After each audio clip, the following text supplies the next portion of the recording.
Button दबाना है।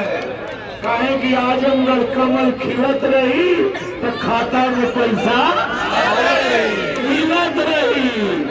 आजमगढ़ कमल खिलत रही तो मुफ्त में राशन मिलत रही।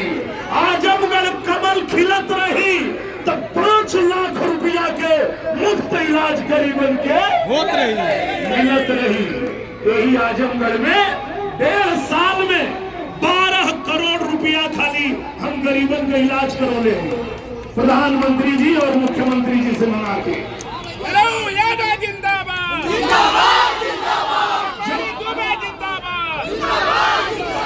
जब 19 में आप लोगों ने मौका दिया था आदरणीय अखिलेश यादव जी को, लेकिन वो जब 3-3.5 साल में कुछ नहीं कर पाए तो आजमगढ़ छोड़ के चले गए। फिर उनके भाई आए धर्मेंद्र और वो हार के चले गए। लेकिन आप लोग एक सवाल जरूर करिएगा कि मैं 19 में हार गया था तो भी और 22 में जीता तो भी आजमगढ़ रह के सबके सुख दुख में शामिल हो रहा था, आजमगढ़ का काम कर रहा था। और मैं अपने उन भाइयों से पूछना चाहता हूं जो अखिलेश यादव के लिए आजमगढ़ में लड़ने के लिए तैयार हो जाते हैं, धर्मेंद्र यादव के लिए जान लड़ाने के लिए तैयार हो गए थे। पूछना चाहता हूं 22 में चुनाव हारने के बाद एक बार भी आजमगढ़ मुंह दिखाए हैं धर्मेंद्र यादव? नहीं। किसी के सुख दुख में आए हैं? नहीं। जिसने मुझे वोट दिया होगा वो भी, जो नहीं दिया वो भी। अगर उसके घर पे कोई हादसा हो गया तो दिनेश लाल यादव उसके घर पहुंचा। अगर कोई आपदा आ गई, बाढ़ आ गई, तो आपके बीच अगर कोई पहुंचा तो दिनेश लाल यादव पहुंचा। हम लोग वो लोग नहीं है कि जीतेंगे तो भी भाग जाएंगे, हारेंगे तो भी भाग जाएंगे। यही धर्मेंद्र यादव कहते थे, अरे वो फिल्म वाला है, जीत के बंबई भाग जाएंगे। हम उनके कहेंगे तो के पता है नाम पूरा बंबई उतार दे आजमगढ़। तो मैं आजमगढ़ छोड़ने वाला नहीं हूं। मैंने पूरी मुंबई को ला करके आजमगढ़ में 1.5 साल में 22 फिल्में बनी है। इसी आजमगढ़ में किसी फिल्म सिटी में इतनी फिल्में नहीं बनती होगी जितना आपके आजमगढ़ में बनी है। तो मैं आपसे ये कहना चाहता हूं कि तय आपको करना है कि क्या आपको ऐसा नेता चाहिए जो सिर्फ चुनाव लड़ने आए, जीते चाहे हारे वो भाग जाए, आपके सुख दुख में शामिल ना हो? क्या ऐसा नेता चाहिए आपको? नहीं चाहिए, क्योंकि हमने बहुत पहले गाया था कि अब तक चुनाव फिर आए गए ना नेताजी, बन के 2 रुपया दिखाए गए ना नेताजी। ये 2 रुपये नेता है, इनकी आवश्यकता आजमगढ़ में नहीं है। अगर आजमगढ़ को कोई चमका सकता है तो मैंने पहले भी बताया है, फिर बताता हूं कि घायल बात चुनाव तो ढेर लोग आई जाई, लेकिन तोहरे आजमगढ़ के तो तुहार मिले हुए चमकाई।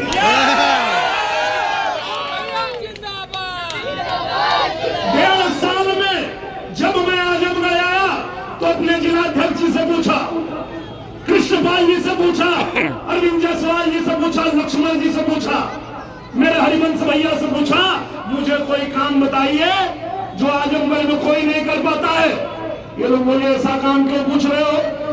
मैंने कहा बहुत पहले कलर श्रीमान आप लोग का वोट यदि पाएंगे, केहू जवन किया नहीं करके दिखाएंगे। तो कोनो काम बतावा जो उन केहू से ना भय लोग है। तो ये लोग कहा आजादी के बाद से मांग चल रही है कि बनारस को, आजमगढ़ को, गोरखपुर को रेलवे लाइन से जोड़ दिया जाए। आज तक कोई नहीं कर पाया। हम कभी अब हम करम पत्र लिखा लेके गया प्रधानमंत्री जी से, मैंने कहा आजमगढ़ कमल खिल गया है। प्रधानमंत्री जी ने कहा हाँ क्या चाहिए? मैंने कहा रेल लाइन चाहिए। प्रधानमंत्री जी ने कहा पास, और आदेश हो गया। आदरणीय रेल मंत्री जी ने, अश्विनी वैष्णव जी ने आजमगढ़ को नई रेलवे लाइन दे दिया, पैसा आ गया, सर्वे हो गया और नई रेल लाइन बन रही है। अब आपके मुबारकपुर की सारी दुनिया में कहीं भेजनी होगी तो आसानी से आपके रेल लाइन से, रेलवे से वो भेज पाएंगे। इसकी भी व्यवस्था होगी। यही आजमगढ़ है जहां इन लोगों ने मंजूरी में हवाई पट्टी बनाया था अपना जहाज उतारने के लिए। हम लोगों ने कहा कि नहीं, यहां से जनता के लिए जहाज उड़ेगी, और भाग दौड़ किए हम लोग डीजीसीए में जाकर के लाइसेंस लिए। और जो प्रधानमंत्री जी आए आजमगढ़ में, आजमगढ़ से 999 रुपया, कितना 999 रुपया का टिकट कटावा, आजमगढ़ में जहाज में बैठा और लखनऊ पहुंचा। पूरे आजमगढ़ के लोगों ने कहा कि हे भैया, उड़ल बाद जहाज देखा मोदी जी के राज में, और साइकिल छोड़े आजमगढ़ उड़ी अब जहाज में। जहाज में उड़े खातिर तैयार हो गया, अब केहू रोक ना पाई। आजमगढ़ में हमने और पूछा, और बताइए, थोड़ा ही समय बचा है, कोई एक काम बताइए जो कोई नहीं करा पाता है। तो हमारे अध्यक्ष जी ने, हमारे लक्ष्मण भैया ने बताया, आजमगढ़ में रिंग रोड कोई नहीं बना पाता है। आवा, और मैं गया, आदरणीय गडकरी जी से मैंने निवेदन किया, आजमगढ़ को रिंग रोड चाहिए। 1386 करोड़ रुपया आ गया है, रिंग रोड बन रहा है आजमगढ़।